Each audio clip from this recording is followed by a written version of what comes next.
Hallo julle, so vanaand gaan ons bietjie praat oor 'n woord wat ek nie baie van hou nie, en ek dink daar's baie mense wat saam met my stem. Maar dit is 'n algemene woord en een in elke 4 vroue ervaar dit. So mens moet daaroor praat en mens moet dit daar buite uitsit, sodat iemand anders kan baat uit dit uit of iemand anders se journey vir hulle bietjie makliker kan wees. So ja, die woord is miskraam. As ek die woord sê, dan raak ek sommer net emosioneel, want dit is so, ja, dit is so lelike woord en die manier hoe alles net gedoen word oor dit is net vir my nie reg nie. Maar anyway, ek is nie, ek wil net sê, ek is nie 'n dokter nie, ek het geen mediese agtergrond oor enigiets van wat ek van vanaand praat nie. Ek praat slegs uit ons ondervinding uit en hoe ons dit ervaar het en hoe dit ons lewe beïnvloed het. Ek praat nie vir enigiemand anders nie. Daar is baie mense in my lewe wat deur dit gegaan het. Maar ek praat nou vanaand net oor ons journey. So ek sal nou in my volgende video sal ek nou praat oor ons heel eerste verlies. Die heel eerste miskraam wat ons gehad het. So vanaand praat ons oor die woord en dan met die volgende video dan sal ek ons eerste verlies deel. So daar was baie mense wat naby aan ons was wat deur dit gegaan het voor ons deur dit gegaan het. So voor ons 'n miskraam gehad het, was daar omtrent 3 of 4 mense wat naby aan my is, wat deur dit gegaan het. En ek het op 'n stadium nie geweet hoe om daar te wees vir daai persoon nie. Want niks wat jy sê of niks wat jy doen gaan dit regmaak nie. Niks wat jy doen of sê gaan dit beter maak nie. So jy sê net maar net jy dink aan hulle of ek's jammer om dit te hoor en ek is hier vir jou, maar beteken daai woorde regtig iets vir hulle? Want op daai oomblik is jy kwaad en jy's upset en jy wil met niemand praat nie en jy wil net alles oor en verby kry. So ja, ons het twee verskillende tipes miskraam gehad en dan het ons ook 2 tipes infantlaas gehad. So 'n miskraam gebeur voor 21 weke, dan word dit 'n miskraam genoem en dan enigiets bo 21 weke en op word infantlaas genoem. Wat ek nie regtig mee saamstem nie, want ek voel of die babatjie nou 4 weke, 14 weke, 24 weke of 40 weke of 4 dae was, voel dis nog steeds 'n los. Ek voel nie die term miskraam moet gepaard gaan met dit nie en dan word dit infantlaas genoem nie. Ek ja, dis maar net my opinie. So ja, soos ek sê, voor ons deur dit gegaan het, was daar mense wat baie close was aan my wat deur dit gegaan het en mens weet nie wat om te sê nie. Mens hoop en bid net dat hulle weer sal swanger raak en dat alles dan goed sal gaan. En jy bid so dat dit nie met jou gebeur nie. Jy bid so en jy vra vir die Here, asseblief moenie laat dit met my gebeur nie, want ek weet nie hoe daai een so sterk kan wees nie, want ek sou nie kon nie. So jy bid dat dit nie met jou gebeur nie en dan gebeur dit met jou en dan gebeur dit nog 'n keer met jou en dan gebeur dit nog 'n keer en dan gebeur dit nog 'n keer. So ja. So vir my gaan dit oor niks wat jy sê, niks wat jy doen gaan daai persoon niks wat jy doen of sê gaan daai persoon beter laat voel op daai oomblik nie. Jy kan vir daai persoon bid, jy kan bid vir hulle hart om beter te raak of om die hartseer weg te vat, maar in daai oomblik niks wat jy sê of niks wat jy doen gaan hulle laat beter voel nie. Deur om daar te wees, al is jy daar in stilte, dis okay. Dit is al wat hulle soek. En dan wil ek ook praat oor die manier van 'n miskraam. So obviously jy kry verskillende tipes miskraam, miscarriage, chemical pregnancy, blighted ovum, jy kry klomp. Ek weet nie eintlik, ek het net gedog, dis 'n miskrom, ek het nie geweet, ek verstaan nie al die terme nie. Maar ja, daar is verskillendes en daar is verskillende miskraam, mediese terme vir miskrame, maar waar die verskil inkom is, die verlies bly dieselfde. Die seer bly dieselfde. Ja, ek verstaan dat 'n mamma wat 'n 6 weke babietjie het en 'n mamma wat op 36 weke haar baba verloor, ek kan verstaan dat dit is nie dieselfde nie. Ek kan verstaan dat daai mamma het reggemaak vir 'n baba. Sy het 'n kamer, sy het 'n baba tee gehad, sy het al die klere, so ek het begrip met dit. Maar baie mense hou daarvan om te sê, maar gelukkig was daar nog nie 'n hartklop nie, of gelukkig het jy nog nie die baba gevoel nie. En sulke goed maak seer. Ek meen, dit maak seer. Of jy nou die baba verloor het, soos ek sê, op 4 weke of op 40 weke. Dit moenie, hoe jy iemand hanteer wat 'n miskraam het, dit moenie van jou 'n lelike mens maak nie. Jy moet vir daai persoon sê, weet jy wat, jammer waardeur jy gaan, ek bid vir jou.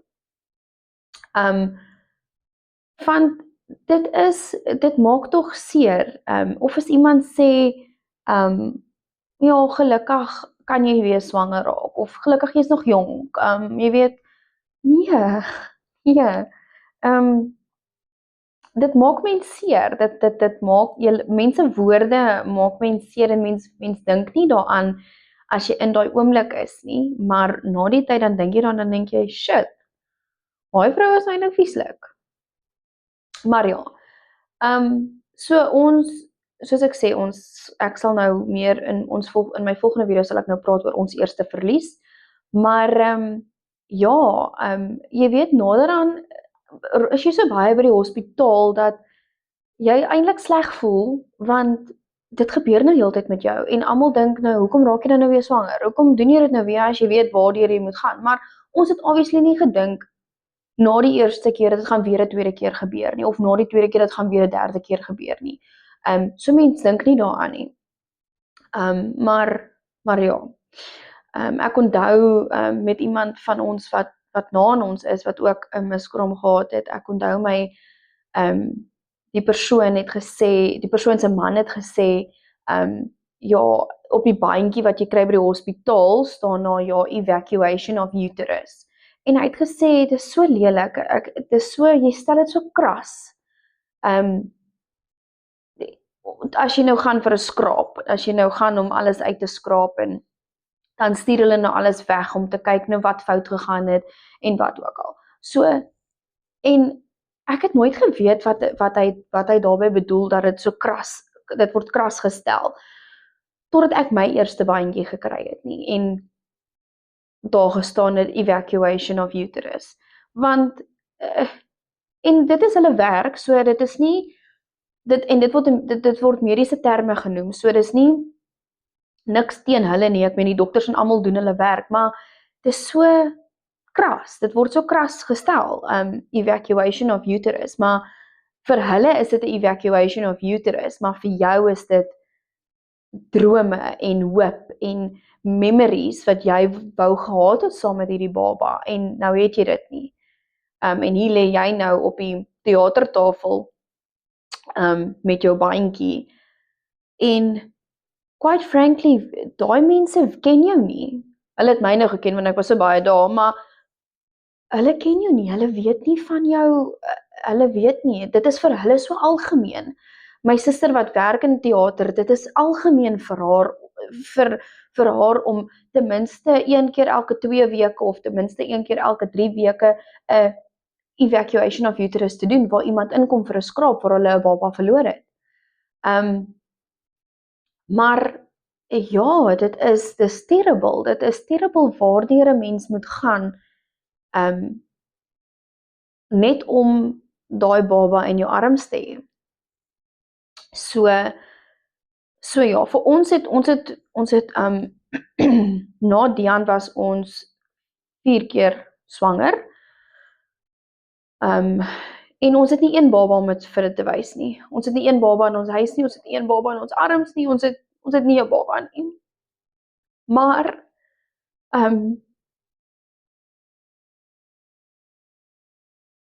ja, ons het nie 'n baba om te wys daarvoor nie. Maar mens moenie skaam wees daaroor nie. Mens moet praat daaroor. Ek sou daarvan gehou het om nie deur die eerste verlies te gaan nie. Sodat ek daai baba al in my arms kon hê. Maar dit is maar nie hoe die lewe draai nie. Die lewe is nou maar net die lewe draai anderste en ons verstaan nie altyd hoekom nie. Maar eendag sal ons seker al die antwoorde op ons vrae het. So ja, al wat ek eintlik wil sê is oor 'n miskraam is be kind. Ek het nou die dag gesê daar's 'n sêding wat sê hurt people. So seer, mense wat seer het, maak mense seer. En dit is waar, want ek steek eers my hand op om te sê dat dit is hoe ek was. As toe ek my miskraam gehad het en iemand anders was na my swanger en ek het rou gehad, het ek daai persoon half ge-envy. Ek was jaloers op daai persoon want hoekom gebeur dit met my, maar jy gaan nie deur dit nie. Verstaan jy? So en dis valid om so te voel. Dit mens moenie jaloers wees op 'n ander persoon nie, maar dit is valid om seer te hê. Jy't seer en jy's vulnerable en al hierdie dinge. So ja, dis okay. Dis letterlik okay om so te voel. Ek dink net ek gaan heeltyd dit sê want ek dink dit is so waar. Ek dink net jou mense om jou village, dit maak saak. Dit maak saak som wie jy jou hartseer deel, want dan kan hulle voel, hulle kan hulle hartseer ook met jou deel. Dis nie noodwendig 'n miskraam of 'n kind wat hulle verloor het of iets nie. Dit is miskien 'n ouma wat hulle in die dood afstaan of hulle gaan deur 'n moeilike tyd by in hulle huwelik of so. Maar jou village maak saak. So jy moet met jou village kan praat oor enige iets. En as jou village net jou man of jou vrou is dit 100% reg. Dan is dit jou manier om daaroor te praat. So ja, ek dink die woord miskraam word net, soos ek sê, dit is 'n baie lelike woord, dit is 'n baie kras woord, ek hou nie van die woord nie. Maar tog gebeur dit met 1 in elke 4 vrouens. En mens moet daaroor praat, mens moet mekaar moed in praat. Want jy is soveel meer werd in hierdie wêreld. Jy's soveel meer werd as net wat die wêreld vir jou gee. Soos ek sê, ons het 4 miskrame gehad, 2 miskrame, 2 infant losses, en ons het nie 1 baba om te wys daarvoor nie. En so seer soos wat dit maak, het ek nog steeds hoop. Ek hoop en bid dat ons nog steeds 'n baba sal hê. En ja, na miskraam is jy nie dieselfde nie, want jy wil nie hê dit moet weer gebeur nie. So jy is bang, wat as dit weer gebeur? Okay, ons het 'n miskraam gehad op 6 weke, so kom ons gaan net verby die 8 weke merk. En ons het 'n miskraam gehad op 10 weke, kom ons kom net verby die 12 weke merk. Ons het 'n miskraam gehad op 36 weke, kom ons kom net verby dat die baba in jou arms en veilig in jou arms is en gesond is. Maar ja, dis alles hierdie emosies wat jy voel en is alles valid, ons is net mens, ons is een mens, ons is seer gemaak, ons mag so voel, dis valid om so te voel. En ja, daai babatjie is in jou, soos in jou maag vir net 'n oomblik, maar ons moet besef dat die Here het 'n plan met alles. Ek steek weer my hand op om te sê dat ek weet nie altyd wat sy plan is nie. Partykeer voel dit vir my asof my lewe net uitmekaar uitval. Maar ons moet glo in die groter prentjie en ek sê nie dat ek het geglo in die groter prentjie nie, want ek sal later aan oor dit praat. Maar jy moet glo dat dit beter sal wees, want soos ek sê, jy praat daaroor en dan sê jy ek het nou 'n miskraam gehad en dan die ander persoon sê ek het ook een gehad op 7 weke. En dan kan julle 'n conversation begin oor dit, oor hoe het jy gevoel en wat was jou simptome en wat het met jou gebeur en sulke goed. En dan dan het julle nou daai conversation wat julle met mekaar het en dan voel daai ander persoon half 'n berg is van my skouers af. So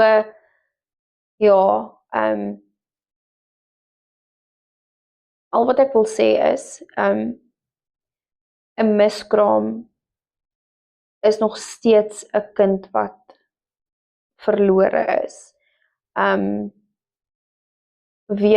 Wees net bietjie meer empatie, net soos 10%, net bietjie empatie. Moenie sê jy kan ten minste swanger raak of jy is so vrugbaar of jy is nog jonk, jy kan weer probeer.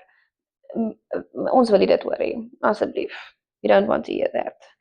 En moet ook nie sê dat ten minste was daar nie 'n hartklop of ten minste het jy nie die baba gevoel nie.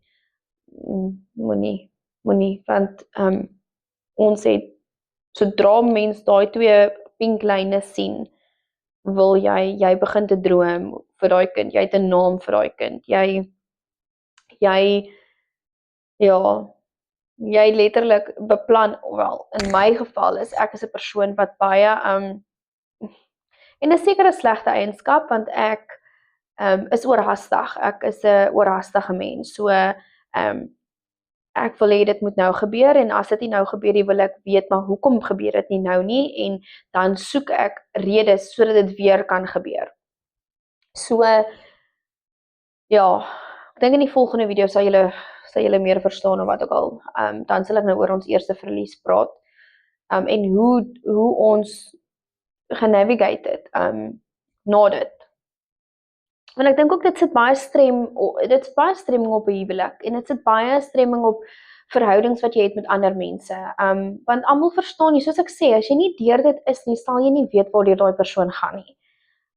So hou net jou kommentaar vir jouself. Ek meen, sê dit vir jouself in jou kar op pad huis toe of sê dit vir jou man of sê dit vir jou hond of iemand, maar moet dit nie vir daai grieving parents sê nie, want dit is nie wat ons wil hoor nie. Ons wil hoor dat jy daar is en dat jy jammer is oor dat dit met ons gebeur, want as dit met jou gebeur, gaan ons dit vir jou ook wil sê. Ons gaan nie lelike goed vir jou wil sê nie, ons gaan daar wees vir jou.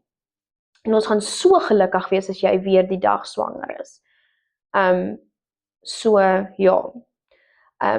dan moet julle net onthou dat sonder die Here is ons regtig niks.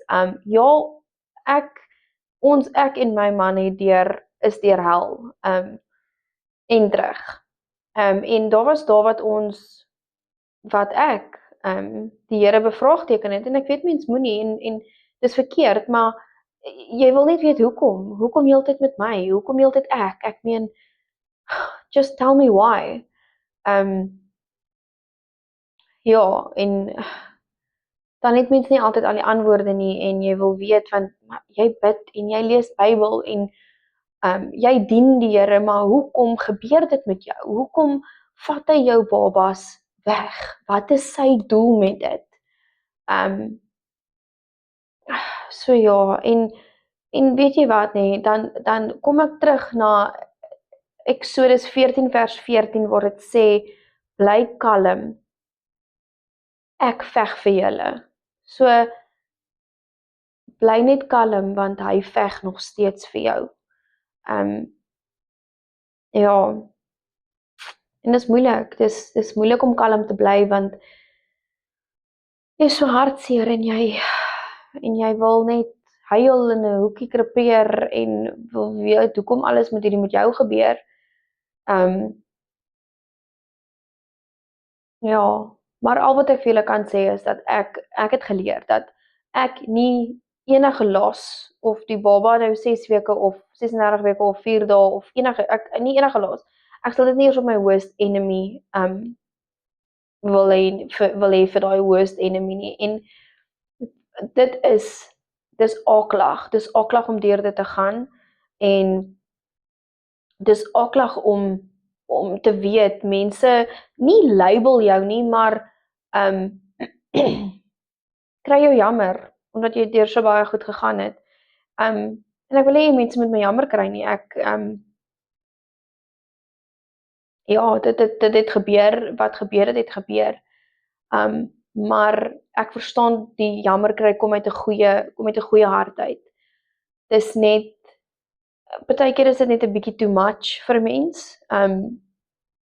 Ja, mens weet nie altyd hoekom hierdie dinge gebeur nie en jy wil net 'n antwoord hê en jy wil net 'n baba hê. Jy wil net 'n baba in jou arms hê, almal om jou raak swanger en jy woon baby showers by en jy wil hê dit moet jou baby shower wees en ja, anyway. Hierdie is nou 'n hierdie is nou 'n raw and real, maar ja, ek dink dit gaan vir my net oor mense so emosioneel want mense so emosioneel betrokke by die baba en dan word dit al weggevat van jou en jy het nie 'n rede, jy het nie 'n antwoord daarvoor nie. En dan gebeur dit weer en dan gebeur dit weer en dan gebeur dit weer en dan dink jy, shit, is hierdie ooit bestem vir my? Moet ek nog 'n kind hê? En dis valid om so te voel. Dit is regtig valid om so te voel. Partykeer het mens net nodig om dit net van jou hart af te kry. Maar shit, dit maak seer. Dit maak seer. En jy wil net hê jou drome en jou wense moet waarkom. En ja, en dan gebeur dit 4 keer in 'n ry en jy verstaan nie hoekom nie. Gaan dit dan nou ooit oor jou pad kom? So ja, partykeer die groot ding is mense se woorde maak seer. Dit is die groot ding. So ja, vanaand wil ek net vir julle sê dat en ek gaan afsluit met dit, moenie laat jou seer iemand anders se seer raak nie. Wees daar vir daai persoon. En moet nooit laat iemand jou hart so breek dat jy ophou om daai stoel by daai tafel te dek nie. Moet nooit laat iemand jou hart so breek nie. Dit is die heel belangrikste. Jy is belangrik, jy is genoeg en jy gaan nie deur hierdie alleen nie. Ek is ook deur dit. So ja. Ek hoop dat iemand iets hiervan uit kan vat. En onthou net dat die Here is letterlik altyd daar. Even in our darkest days, he is there. En dit is belangrik dat jy vashou aan jou geloof en vashou aan die uiteinde dat daar 'n antwoord is vir alles. Al weet ons nie nou wat dit is nie. Daar is hoop en jy kan nog steeds hoop na dit en ja, moenie laat mense se woorde jou onderkry nie. Moenie laat seer mense jou seer maak nie. Jy is soveel meer werd as dit. Soveel meer werd in hierdie ordinary world. Jy is soveel meer werd. So ja, dankie dat julle geluister het. Ja, die volgende video sal ons nou begin met ons eerste verlies. So ja, ek hoop iemand het iets hieruit geleer en iets hieruit gevat en weer gedink. Ek hoop dat iemand weer dink oor wat hulle volgende vir 'n persoon sê wat 'n baba verloor het. Want woorde maak seer en mens vergeet dalk die woorde, maar mens vergeet nie hoe dit jou laat voel het nie. So ja, wees net just be you en wees daar vir daai persoon. Dis al wat ons nodig het. Ons wil net hê jy moet daar wees. Nie noodwendig 'n hele opstel skryf oor hoe jammer jy is en alles nie. Just be present. Dis al. So ja, okay julle, volgende keer gaan ons nou in diepte in praat. So jy het nou nie gewaarsku oor tissues nie, want ek het nie gedink ek gaan huil nie. Maar bring my julle tissues volgende keer saam. Ek dink ja, tot 'n volgende keer.